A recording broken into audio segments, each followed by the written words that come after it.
সরকারি চাকরিসহ সব ধরনের নিয়োগের ক্ষেত্রে জাতীয় পরিচয়পত্র এনআইডি বাধ্যতামূলক করতে উদ্যোগ নিচ্ছে নির্বাচন কমিশন।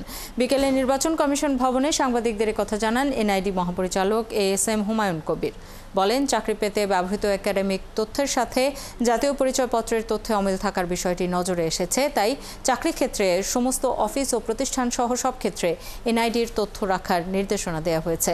আর এই সমস্যার কারণে যাদের বেতন সহ আনুষঙ্গিক সমস্যা হচ্ছে সেই সব বিষয়ে দ্রুত সংশোধনের নির্দেশ দিয়েছে এনআইডি উইং। আগামী 15 জুলাইয়ের মধ্যে নবম দেশ হিসেবে জাপানে প্রবাসীদের ভোটার তালিকায় অন্তর্ভুক্তির কাজ শুরু হবে বলেও জানান এনআইডি মহাপরিচালক। এনআইডি আইনে আপনার হচ্ছে এনআইডির বাধ্যবাধকতা আরোপ করা হয়েছে এবং আইবাস যেই কারণে এনআইডির বাধ্যবাধকতা আরোপ করেছে সেটাও ফাইন্যান্সের আইনি বাধ্যবাধকতা। তো যেহেতু দুইটি আইনি বাধ্যবাধকতা আছে, সেজন্য আপনাদের সবার কাছে আমাদের অনুরোধ থাকবে যে আপনাদের সমস্ত অফিস, আপনাদের সমস্ত প্রতিষ্ঠান, আপনাদের সকল সংস্থা যেন ভবিষ্যতে নিয়োগের ক্ষেত্রে এনআইডিটা অনুসরণ করে।